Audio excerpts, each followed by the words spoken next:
They've passed all of our courses, clerkships, clinical rotations, and promotional OSCEs. They've done their capstones and research projects.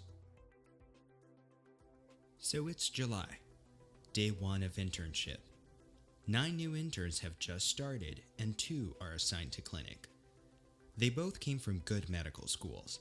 They both passed their step exams, and they're both eager and ready to work. The chief residents have their own full panels. The second years have the week off, and the third years are covering the ICU. The attending has to decide. Can I send this intern on his own to evaluate Mrs. Gordon, whose chief complaint is a worsening tremor? Or can I send this one to evaluate Mr. Cuervo, who has suboptimal blood pressure control? Unless that attending worked with that intern as a medical student, she won't know what that intern can do until she can observe the intern performing each core skill. The truth is that attendings on day 1 of internship just can't be sure of what these new trainees can be trusted to do without direct supervision.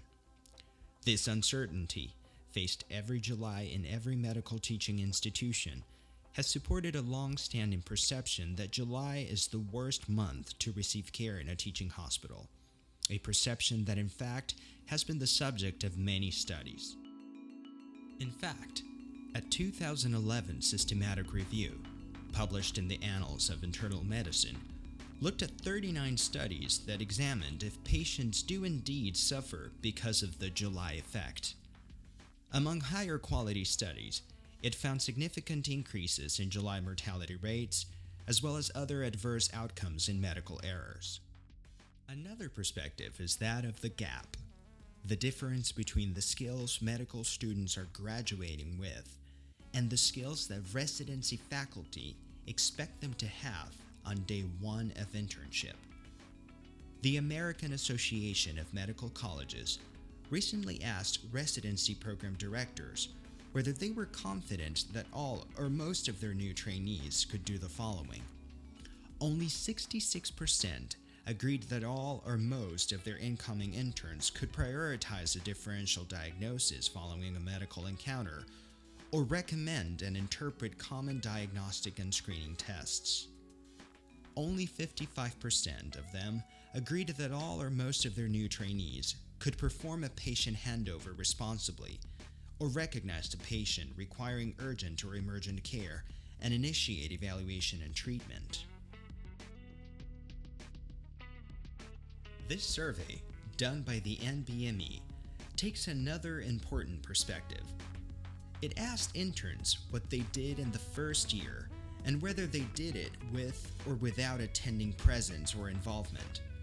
Results showed that interns were commonly performing complex elements of clinical care early in the training year and sometimes without attending involvement.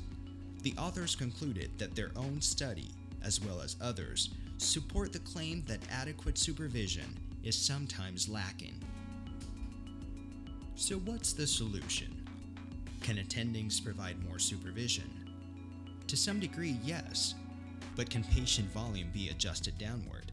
Perhaps in clinics, but not in hospitals and ERs. But what about those of us teaching medical students? What can we do to ensure that at least for some elements of clinical care, every group of interns is a group of trainees with a known set of skills? After all, we admit a selective group of very talented and intelligent young adults, and we have 4 years of their formal education. As medical school faculty, we should be able to reliably deliver graduates with some set of important abilities.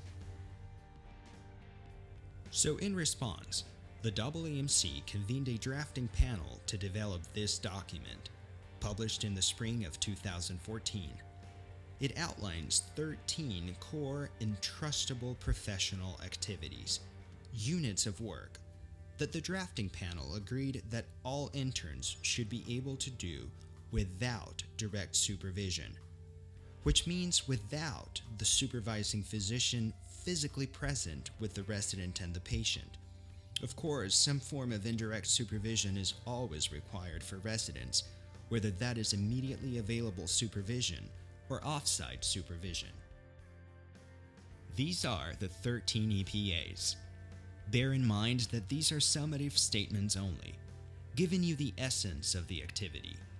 To perform each one competently, a student has to learn, apply, and practice substantial bodies of knowledge, skills, and attitudes. Some of them, on first glance, look like what medical school has been teaching quite well for years. Yet even within these, the bar might be higher than some of us would assume. Some of us trained when doctors did not think about cost-effectiveness of tests, for example. We might not have been asked to explain in a written note how we got to a diagnosis or plan, or where our reasoning and plans had unresolved ambiguity. These CPAs draw on newer elements of medical education that are truly core abilities for participating effectively in 21st century healthcare. Each EPA has critical functions, designated here by the bullet points for the EPA on obtaining informed consent. They outline the knowledge, skills, and attitudes that are required to perform the activity so that direct supervision will not be necessary. There are also 2 vignettes for each EPA, one describing a pre-entrustable learner, that is the learner who still needs direct supervision, and another vignette describing the entrustable learner who does not need direct supervision. Let's take the example of EPA 5, documenting a clinical encounter. You're reviewing a student's admission note on your patient Griffin, a 3-year-old with cystic fibrosis who was recently discharged after treatment for pneumonia and failure to thrive. You spoke with his mother yesterday by phone when she was calling about his refusal to take the nutritional supplement prescribed, and then again early this morning when you decided that she should bring him into the ER for persistent cough, poor oral intake, and listlessness. The chief resident and the ER attending took care of the formal admission, but you've asked Mina, the 4th-year student, to do her own note without any input from the chief or the attending so you can assess her skills. Mina is a pre-entrustable learner. You find that Mina's note has a date, but no time or signature, has the chief complaints, persistent cough, poor oral intake, and listlessness, but it has no mention of important related symptoms, such as urine output or a pattern of bowel movement, abdominal pain, and fever. It includes an inaccurate medication list, clearly copied and pasted from the last discharge summary. Labs are listed as within normal limits, but without dates and times. And it includes a poor plan for nutrition advising to continue the same supplement Griffin has been refusing. On the other hand, Becca is an entrustable learner. Her note has all of the information that Mina's note was missing, and more. It includes the results of the chest x-ray and sputum cultures during the last admission, showing bilateral infiltrates and the Pseudomonas infection. A clear differential diagnosis for each problem, with orders for each problem, orders for IV fluids, and a nutritional consult to resolve the issue with the supplement. And she brings to the chief resident her questions about the possibilities of revising antibiotic therapy at this time, and any special precautions that might be necessary in a case of suspected antibiotic resistance. Finally, she notes that Griffin's mother brought up the same issue with getting home care services that another patient described, so she lets the resident and the attending know about a possible systems problem with communication with the agency. In essence, Becca's demonstrating the 4 elements of entrustability, the questions every attending asks every July to determine whether a trainee can be trusted to perform an element of clinical care on his or her own. First, she has the abilities, the knowledge and skills, to think through the case, do the required evaluation, and come to a diagnosis and plan. Secondly, she is truthful. She records only the information she has verified. Thirdly, She is discerning. She knows the limits of her own knowledge and asks for help. Finally, she is conscientious. She obtains accurate detail, takes responsibility for identifying areas of her own uncertainty, and identifies a possible problem with the function of the system. So now there is work to do. Each medical school needs to decide how it is going to make sure all students have sufficient opportunities to develop these abilities, and most importantly, devise a system for determining whether they have indeed achieved the level of the ability necessary to be entrusted.